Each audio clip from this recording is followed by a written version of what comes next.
예수님은 한밤중에 찾아온 니고데모에게 거듭나지 아니하면 하나님의 나라를 볼 수도 없고 들어갈 수도 없다라고 말씀하셨습니다. 이 말은 예수님께서 니고데모야, 너는 물과 성령으로 거듭났느냐라고 물으시는 질문입니다.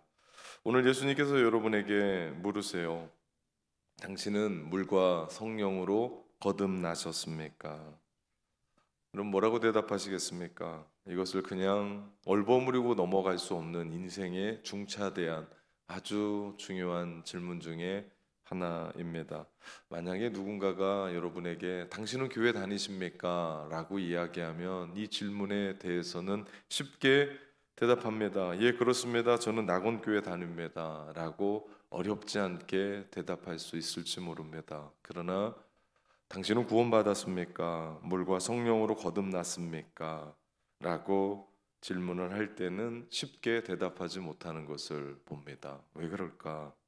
교회를 안 다니는 것도 아니고 교회에서 봉사도 하고 있고 교회에서 헌신도 하고 있고 그리고 교회에서 열심히 뭔가를 참여하고 있는데 왜 내 마음 가운데는 거듭남에 대한 확신을 고백하지 못하는 걸까?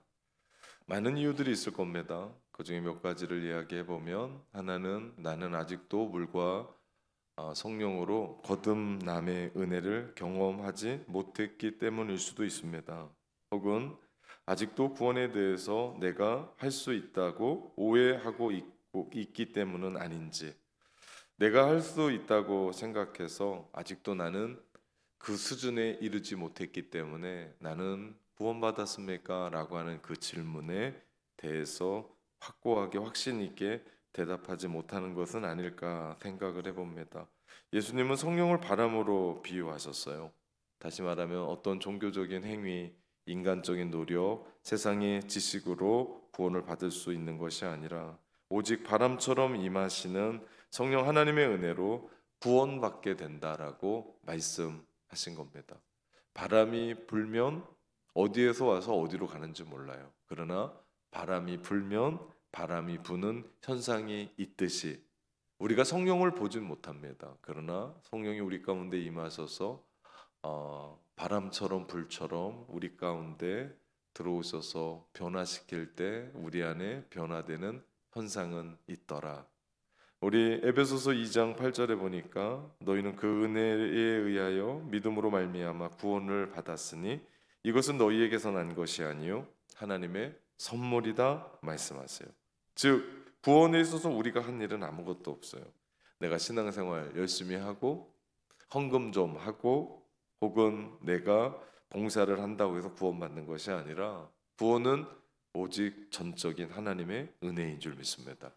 구원받은 하나님의 백성이기 때문에 헌신도 하고 봉사도 하고 드림도 하고 하는 거예요.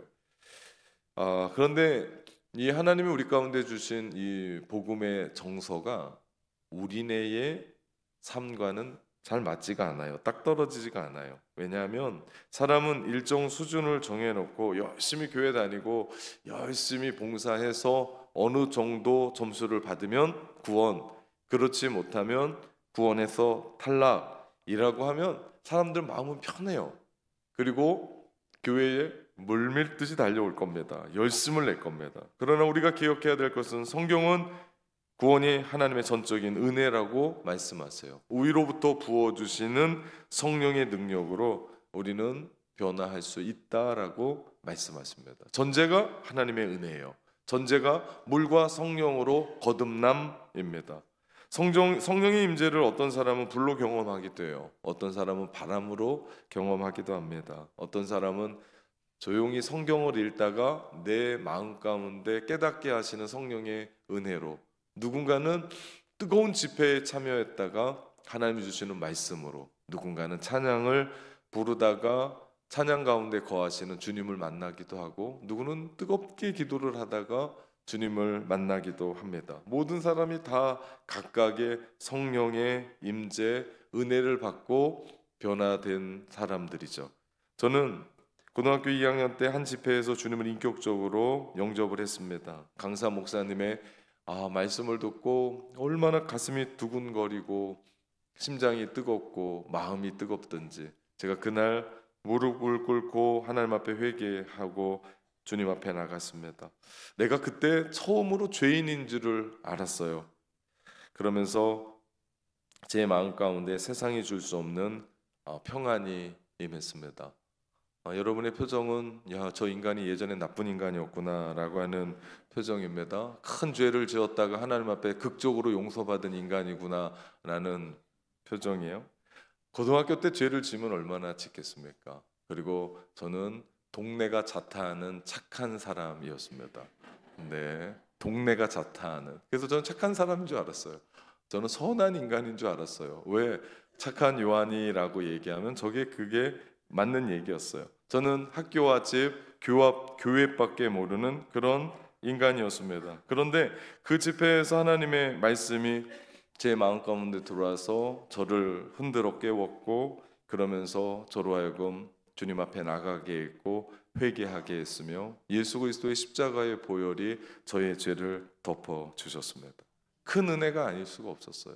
그러면서 제가 그 은혜를 받고 변한 게 많을 텐데, 그때 정말 기억나는 한 가지의 큰 변화가 있었는데, 그것이 바로 예배의 기쁨을 알았다는 거예요. 그때부터 저는 우리 교회에 있는 모든 예배를 찾아다녔습니다. 수요일, 새벽 예배뿐만 아니라 심지어는 금요일 날 할머니들이 하는 구역 예배까지 전 참석을 했어요. 그 할머니들이 이상하게 생각했을 거예요. 권사님들이 애들은 오라 해도 안 오는데 야 쟤는 왜 오냐. 제 마음 가운데 그런 은혜가 있었습니다. 그때부터 그 구원받고 은혜 받았던 제 마음 가운데 하나님이 부어주신 너무나 큰 은혜로 예배의 기쁨을 누렸고, 그때 함께 만났던 권사님들, 그리고 제가 그분들의 영성을 배우고 그렇게 살아갔으니, 하나님의 은혜를 받고 변화를 받은 친절한 요한씨, 그러니 낙원교회 권사님들이 좋고요, 그분들과 함께 대화하는 게 좋고요, 그분들과 함께 예배하는 것이 너무나 좋습니다. 제가 그때 받았던 은혜가 너무나 커요. 예수님 안에서 변화는 가히 혁명적인 변화예요. 물이 포도주로 변하는. 물은 물이고요, 포도주는 포도주예요. 물이 포도주가 될 수가 없습니다. 그런데 근본의 변화, 성령에 의한 인격적인 내면의 변화, 이것이 바로 주님 안에서의 변화입니다. 이를테면 내 마음 가운데 막 복수심으로 이글이글 타요. 죽여버려야지, 그냥 두면 안 되겠다. 근데 어느 날 갑자기 하나님의 말씀이 내 마음 가운데 들어오면서 내 마음 가운데 이글이글 탔던 그 복수심은 어디 갔나 없고, 그 한 사람이 사랑스럽게 보이고 그 주님의 사랑으로 종로로 타는 나를 보게 되는 겁니다. 일평생 자기만을 알고 살았어요. 이기적인 인간으로 살았어요. 나밖에 몰랐어요. 그런데 이제 주님 안에서 변화가 되고 나니까 가정을 돌보기 시작했고, 남편이 보이고 아내가 보이고 자녀들이 보이고, 그리고 일터와 사회를 위해, 그리고 교회를 위해, 하나님의 나라를 위해 헌신하는 삶을 살아가는 변화가 일어납니다. 내가 예전에는 목적 수단 가리지 않고 돈만 된다면 모든 일들을 다 했어요. 그런데 이제는 목적은 물론이거니와 수단까지도 하나님이 말씀하신 옳은 방법이 아니면 선택하지 않는 변화가 일어나기 시작했어요. 물론 돈 버는 건 좀 덜 할지도 몰라요. 이익이 좀 덜 할지도 몰라요. 손해가 막심할지도 몰라요. 그런데 내가 은혜 받고 나니까 더 이상은 그렇게 못 살겠는 거예요. 내가 은혜 받고 변화되고 나니까 더 이상은 그 냄새나는 그 옛날에 나로 살 수가 없는 거예요. 그러다 보니까 내 마음 가운데 세상이 주는 쾌락과 기쁨, 짜릿한 것 가지고 예전엔 살았는데, 이제는 성령 안에서 변화가 일어나고 나니까 내 안에 진정한 기쁨이 내 안에 있게 되고, 예배가 기쁘게 되고, 봉사함이 행복하게 되고, 찬양하는 것이 신나게 되고, 기도 시간이 내가 10분 한 줄 알고 일어났더니 1시간이 지나간 그런 기도하고 싶어지는, 그리고 주님께 드려지는 그런 삶을 살고 싶어 합니다. 여러분, 우리 신앙의 기본은요 11조예요. 11조 하지 않는 신앙은 신앙 생활하고 있지 않다고 생각해도 돼요. 왜냐하면 내 마음 가운데 하나님을 향한 열정과 기쁨이 넘치는데 어떻게 하나님 걸 떼먹고 살겠냐고요. 하나님 거 드리지, 어떤 분은 은혜 받으니까 지금까지 11조 떼먹은 거 한 번에 다 드리더만. 근데 감사의 삶 내가 실천하고 구제의 삶 실천하고 예전엔 나만 위해 살았다면 이제는 하나님과 이웃을 위해 살아가는 삶으로 바뀌어져 가는 것, 이것이 변하죠. 가장 큰 은혜는 구원의 확신에서 흔들리지 않는다라고 하는 확고한 믿음 가운데 살아간다는 거예요. 흔들리지 않습니다. 당신은 구원받았습니까? 라고 물을 때 예, 저는 구원받았습니다 라고 하는 그 확고한 구원의 신앙 안에 유혹이 와도 이제는 유혹이 되지가 않는 거예요. 왜냐하면 예전에는 그것이 너무나 좋았고 탐스럽고 보암직하고 지혜롭게 할 만큼 탐스러웠거든요. 그러니 그거에 홍 넘어가고 후회하고 하나님께 나오고, 그런데 내가 주님 안에서 진정한 변화를 맛보고 진정한 기쁨을 맛보니까 그게 기쁨이 아닌 거예요. 그러니 이제는 유혹이 아니죠. 이제는 우리의 삶에 고난이 있고 어려움이 있고 아픔이 있지만 이제는 걱정하지 않아요. 내가 그것 때문에 힘들어하지 않아요. 왜? 내가 주 안에 있으니 주님이 우리를 너무나 잘 아시는 주님이 뛰어넘게 하시고 그것을 이기게 하시고 승리케 하실 주님을 믿기에, 그러니 우리가 신앙생활하면서 내 마음 가운데 영적인 자유가 있는 거예요. 영적인 기쁨이 있는 거예요. 영적인 만족이 있는 거예요. 영적인 의미가 있는 거예요. 이것이 성령 안에서 변화된 하나님의 사람들의 특징인 줄 믿습니다. 이 일을 위해서 하나님은 하나뿐이 없는 독생자 예수 그리스도를 이 땅 가운데 보내주셨어요. 내가 져야 될 고통이었어요. 내가 져야 될 저주, 내가 져야 될 심판, 내가 져야 될 아픔이었습니다. 그런데 예수 그리스도께서 그것을 한 몸에 다 받고 내가 죽어야 될 십자가의 자리에서 내가 받아야 될 고통을 그분이 죄를 담당하시고 십자가에서 못 박혀 죽으셨습니다. 그렇기 때문에 구원에 대해서 내가 한 일은 아무것도 없다. 하나님이 다 이루셨다. 그래서 예수님이 십자가에서 7마디 하는데 마지막 마디, 다 이루었다. 너희의 구원을 다 이루었다는 거예요. 그러니 믿고 주님 앞에 나아가라는 거예요. 그러면서 아버지여 내 영혼을 주께 맡깁니다. 그러면서 숨을 거두십니다. 그렇기 때문에 누군가가 여러분에게 구원받았다라고 얘기하면 여러분 확신 있게 얘기하세요. 왜? 여러분이 한 일이 아니에요. 여러분이 할 수 있는 일이 아니에요. 하나님이 이미 다 이루어 주셨고 우리를 이끌어 가세요. 그렇기 때문에 누군가가 당신은 구원받았습니까? 라고 물어보면 한마디 하면 돼요. 나는 주 예수 그리스도의 은혜로 구원받은 하나님의 백성이 되었습니다. 그리고 한마디 더 붙이십시오. 나는 요즘 목포 땅의 핫한 낙원교회 성도입니다. 그러면 100점. 네, 100점이에요. 100점. 그러나 니고데모는 예수님이 무슨 말씀하시는지를 알아듣지 못했어요. 여러분은 정말 수준 높은 분들이에요. 왜냐하면 제가 이렇게 설교하는 거에 웃을 수 있고 아멘 할 수 있고 예, 저게 뭐지? 라고 찡그리는 분이 한 분도 안 계세요. 네, 정말 수준 높은 분이세요. 유대인의 그 당시 71명의 사내들인 공의회의 의원이었던 니고데모 못 알아들었습니다. 그러면서 얘기합니다. 어찌 그런 일이 있을 수 있습니까? 니고데모는 알지 못했던 거예요.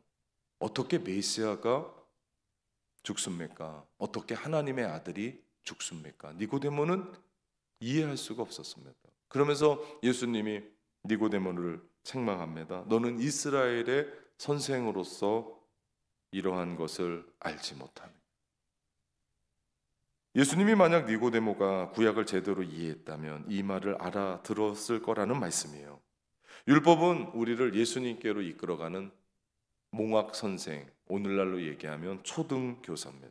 따라서 율법을 충실히 이행했고 율법을 배웠고 심지어는 율법을 가르치는 사람이었다면 그들은 율법의 완성자고 율법의 성취자로 오셨던 예수 그리스도를 한눈에 알아봤어야 되고 한눈에 알아봤을 뿐만 아니라 예수 그리스도를 영접했어야만 했습니다.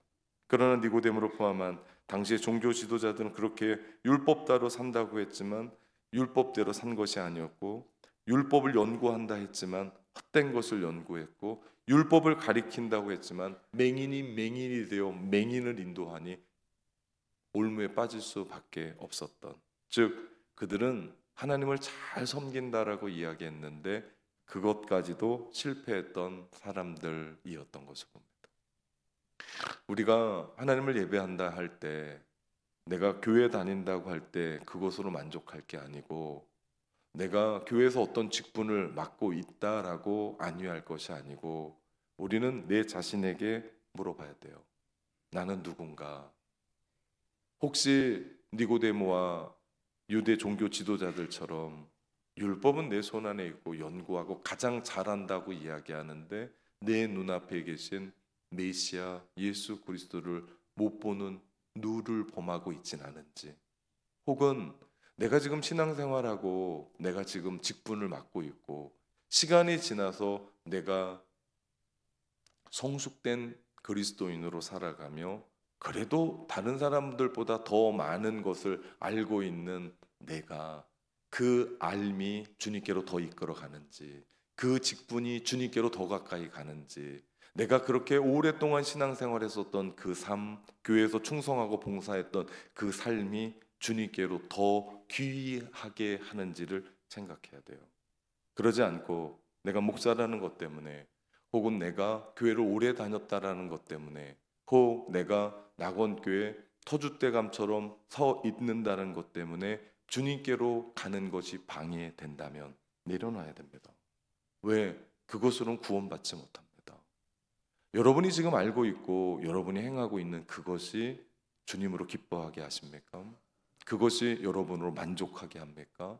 그것이 여러분의 가슴을 뛰게 합니까? 그것이 주님을 더 행복하게 하는 그 삶을 삽니까? 그렇다면 여러분은 신앙생활 잘하고 있는 사람들입니다. 11절 말씀해 보니까 진실로 진실로 내게 이르노니 우리는 아는 것을 말하고 본 것을 증언하노라. 그러나 너희가 우리의 증언을 받지 아니하는도다. 니고데모는 예수님의 말씀 가운데 3번이나 말씀하세요. 진실로 진실로. 무슨 얘기예요? 중요하다. 다시 한번 또 말한다. 그 말씀에 밑줄 쳐야 된다. 진실로 진실로 너에게 이야기한다. 예수님 말씀하세요. 성령으로 거듭나는 진리는 우리가 아는 것이고 본 거라고 얘기해요. 무슨 얘기예요?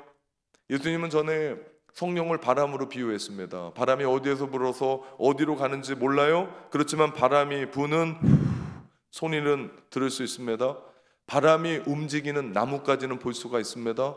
그리고 바람이 우리의 얼굴을 스치는 그 피부의 촉감을, 감촉을, 느낌을 우리는 볼 수 있어요. 근데 우리가 바람의 속도, 바람이 어디에서 어떻게 나를 치고 들어오는지는 몰라요. 성령의 사람도 마찬가지예요. 성령은 볼 수가 없어요. 본다는 분들은 잘 돌봐드려야 될 분들이에요. 성령은 볼 수 없어요. 그러나 성령이 우리 가운데 역사하실 때 변화가 일어나고 삶이 뒤집어지고 그 삶이 예전과는 같지 않는 삶을 살아가는 일들이 우리 가운데 일어나더라. 이것이 변화예요. 예수 믿는 사람의 변화. 교회만 오면 안 돼요. 직분만 받으면 안 돼요.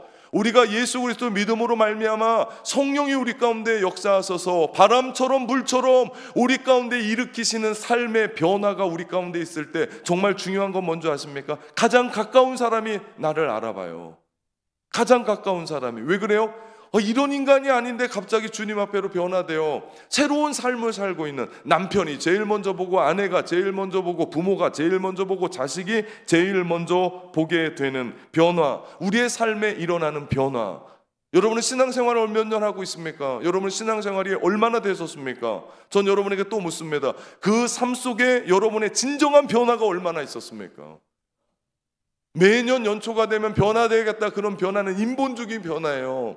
지금까지 해봤던 변화예요. 안 돼요. 그러나 성령이 우리 가운데 물과 성령으로 변화시켜 주셔서 우리의 믿음으로 말미암아 우리 가운데 작동할 때 우리 안에 변화되는 근본의 변화, 새롭게 되는 변화, 전혀 다른 질적인 변화, 물이 포도주로 변화되는 변화가 우리 가운데 있어야 될 줄 믿습니다.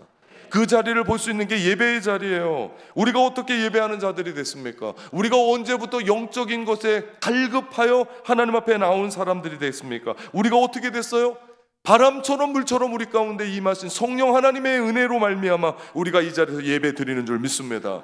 영적인 것에 눈을 떠서 우리 교회 예배는요 아무도 움직이지가 않아요. 제가 얼마나 불편한지 몰라요. 좀 움직여주고 뭔가 핸드폰도 올리고 해줘야 제가 너그럽게 그리고 제가 여유를 가지고 할 텐데 전부 다 저를 보고 있으니 3년이 지금 다 되고 있는 상황에서도 예배 드리면서 제가 강대상을 꼭 붙잡고 왜 저 인간들에게 빨려 들어가면 나는 죽는다라는 생각으로. 여러분 이게 변화 아니에요? 성령 안에서의 변화. 내가 예전부터 이렇게 변화된 삶, 예배의 삶을 산 게 아니에요. 이 변화는 성령께서 우리 가운데 위로부터 변화, 위로부터 부어주시는 변화, 물과 성령으로의 변화, 새로운 창조가 시작되어 물이 포도주로 변하는 질적인 변화가 우리 가운데 있기 때문에 하나님을 찾고 예배하고 하나님 앞에 집중하게 되는 줄 믿습니다. 찬양도 마찬가지고 기도도 마찬가지예요. 우리 특별한 새벽 40일 이제 이번 일주일 남았습니다.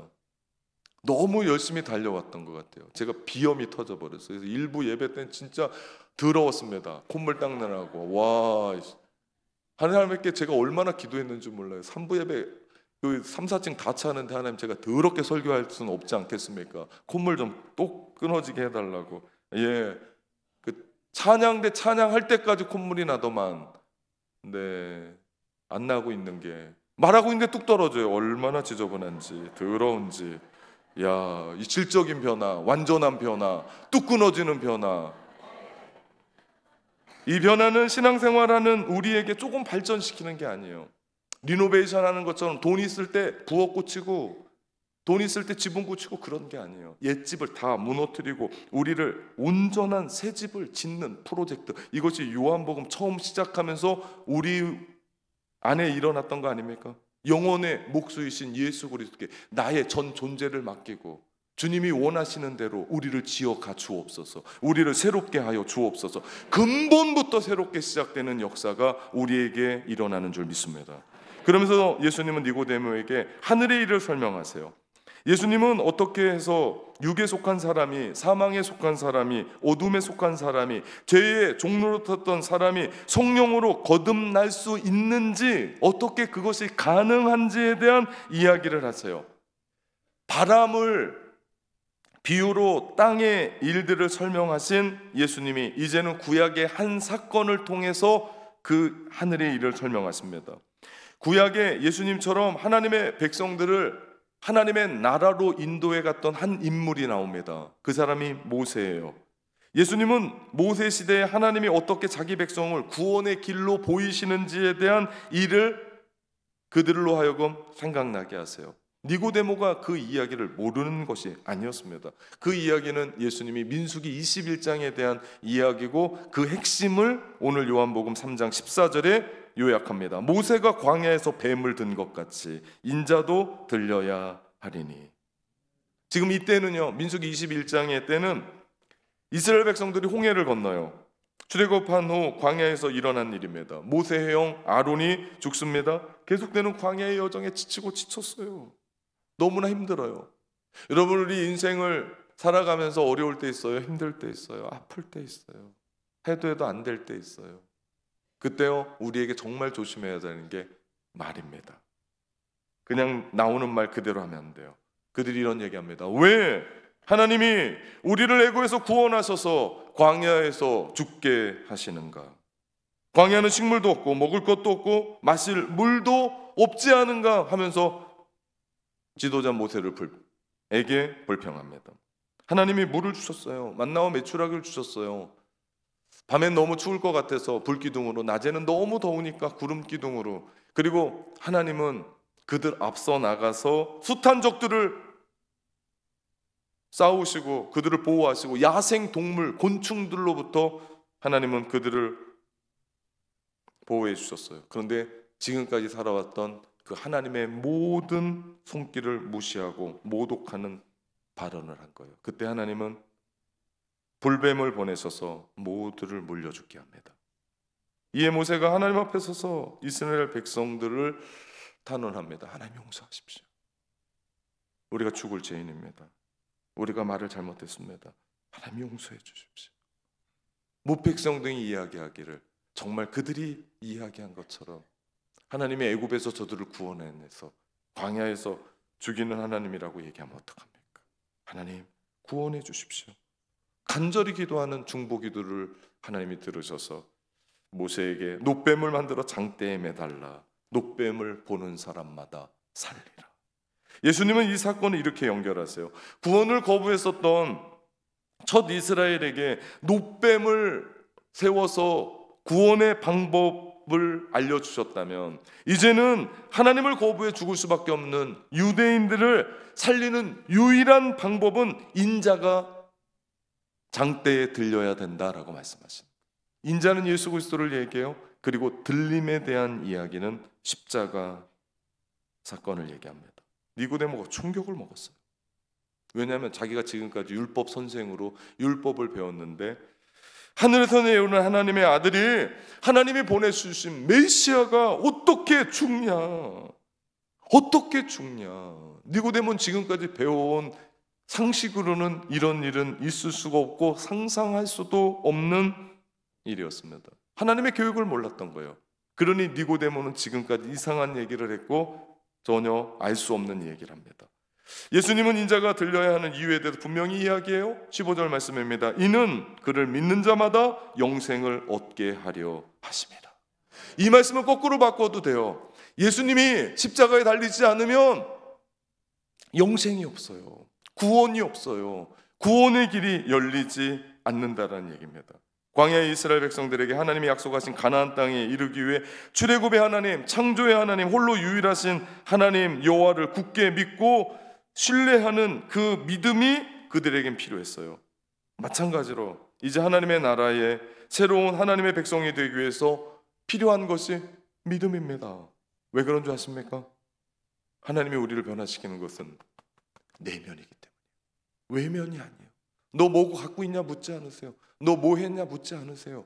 너 직업이 뭐냐라고 주님은 묻지 않으세요. 지금 너의 마음이 어떻냐고 물으십니다. 하나님의 나라를 보고 하나님의 나라에 들어가기 위해서 우리가에게 반드시 필요한 것이 믿음입니다. 믿으면 구원받습니다. 믿으면 영원한 생명, 영생을 얻게 되는 줄 믿습니다. 영생을 한마디로 표현하면 영원한 생명이에요. 그런데 이걸 조금 더 구체적으로 풀면요, 영생은 하나님의 생명력이 우리 안에 가득 차서 넘치는 복을 이야기합니다. 이게 영생이에요. 그냥 영원히 사는 것만이 아니에요. 하나님의 생명력이 우리 가운데 넘치는 거예요. 지금 우리의 삶에 하나님의 생명력이 필요한 데가 있습니까? 마음에 근심이 있습니까? 해도 안 되는 어떤 일들이 있습니까? 내가 넘어야 될 산이 있습니까?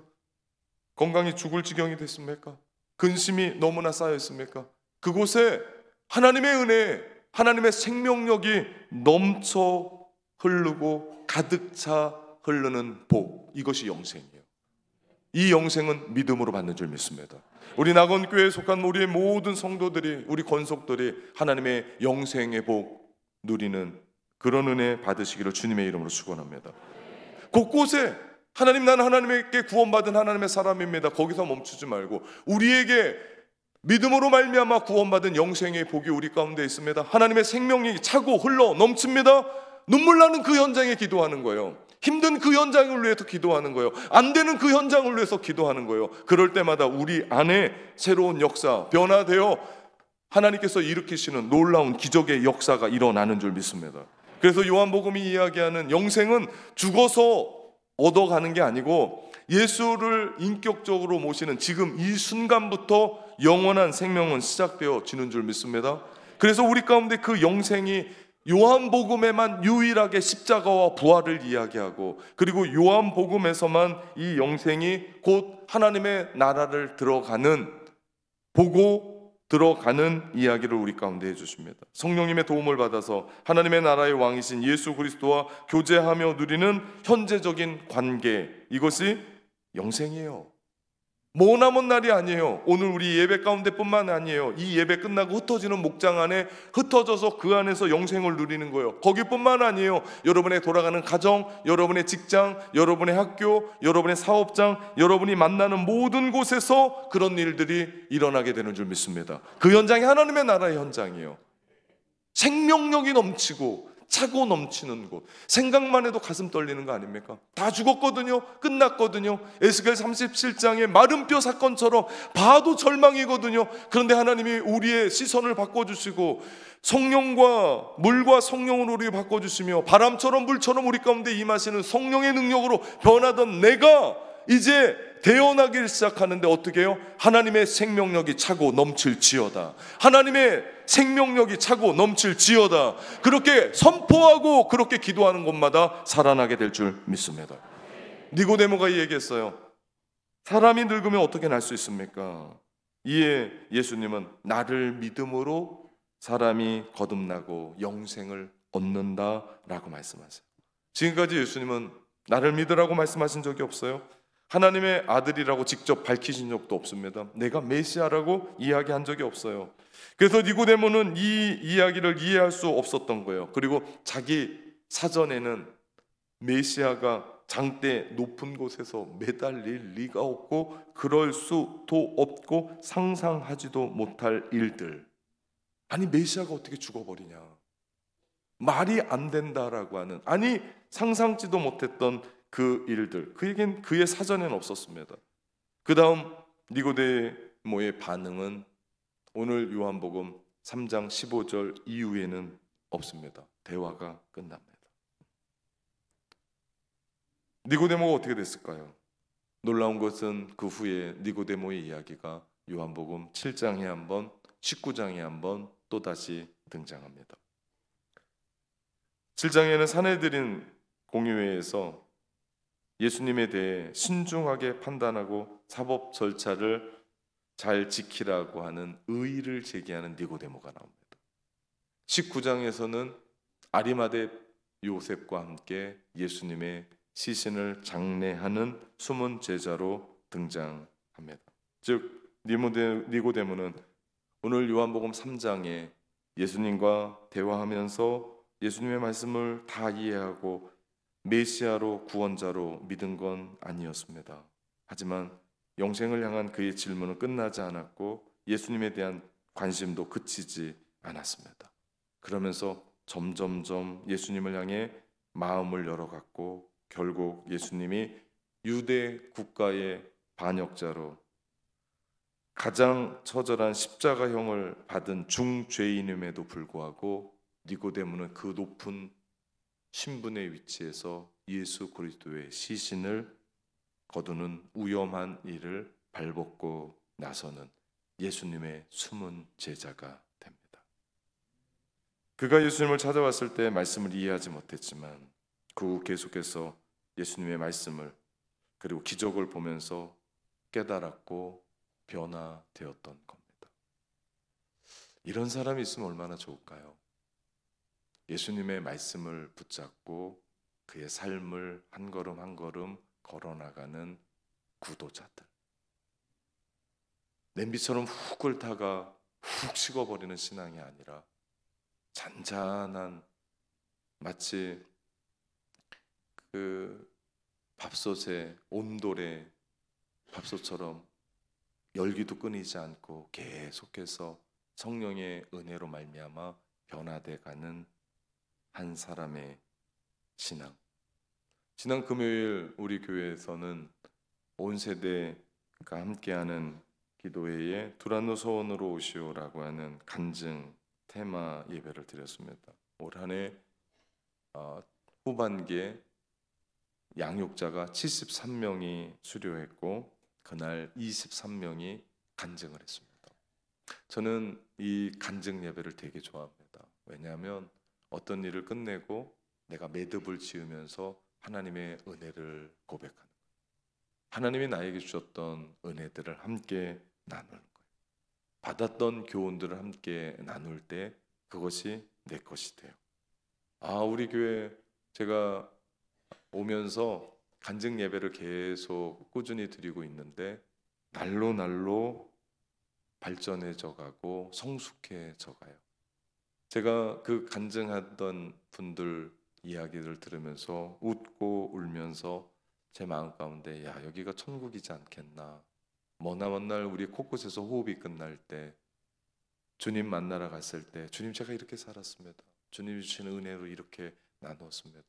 거기에 먼저 간 성도들과 함께 얼싸안고 내가 올 줄 알았다 하면서 옛날의 이야기 함께하며 웃고 울는 그런 이야기가 있는 곳. 한 분 한 분의 마음들을 볼 수 있었습니다. 우리가 불 꺼지지 않는 교회를 지향하면서 1%의 전진, 믿음의 전진하며 나가는 이유가 여기 있습니다. 그것은 니고데모와 같은 진지한 변화. 그래서 하나님의 말씀이 내 마음 가운데 떨어져서 변화된 그 삶을 살아가는 현장이 하나님의 나라의 현장이 되어가고, 우리의 삶이 오늘을 하나님의 나라로 살아가게 된다면 이것이 우리의 신앙생활 아닐까, 이것이 주님이 기뻐하시는 삶 아닐까, 이것이 변화의 물꼬를 트는 가장 아름다운 신앙이 아닐까 생각합니다. 그러다 보면 어느 날 물과 성령으로 다시 태어나면서 모든 말씀이 눈 녹듯이 깨달아지는 기적을 보게 될 거고, 성령이 바람처럼 불처럼 우리 가운데 임하셔서 때로는 강하게 때로는 약하게 우리를 변화시켜 주실 줄 믿습니다. 오늘은 교회력으로 대림절 첫 번째 주일입니다. 대림절은 예수님의 탄생인 성탄절을 기다리는 거예요. 그래서 한문으로는 이렇게 씁니다. 기다릴 때 이말임이라고 씁니다. 초기 기독교에서는 주님의 탄생을 기다리며 또한 다시 오실 대망의 재림을 기다리며 이 대림절을 임하며 초를 켰습니다. 제가 부임하면서 우리 대림절 이때는 항상 4개의 초가 밝혀집니다. 첫 번째 밝혀진 초는 선지자의 초입니다. 예언의 초. 구약의 선지자들이 예수님의 탄생을 예언했었던 그 의미로 킵니다. 그 다음에 베들레헴의 초, 그 다음엔 목자의 초, 그 다음엔 마지막 하늘엔 영광이요 땅엔 평화로다 노래했던 마지막 천사의 초를 밝히면서 성도들과 함께 주님의 탄생을 손꼽아 기다립니다. 오늘 우리는 또 주님을 손꼽아 기다립니다. 바람처럼 불처럼 우리 안에 임하셔서 우리의 마음을 변화시킬 주님을 기다립니다. 우리는 우리를 구원하러 오신 성탄의 주님을 우리는 손꼽아 기다립니다. 더 나아가 우리는 다시 오실 그 주님의 재림을 기다리며 거룩한 신부로 기다립니다. 기다리며 기다리고 기다리며 우리는 고백합니다. 내 눈 주의 영광을 보내.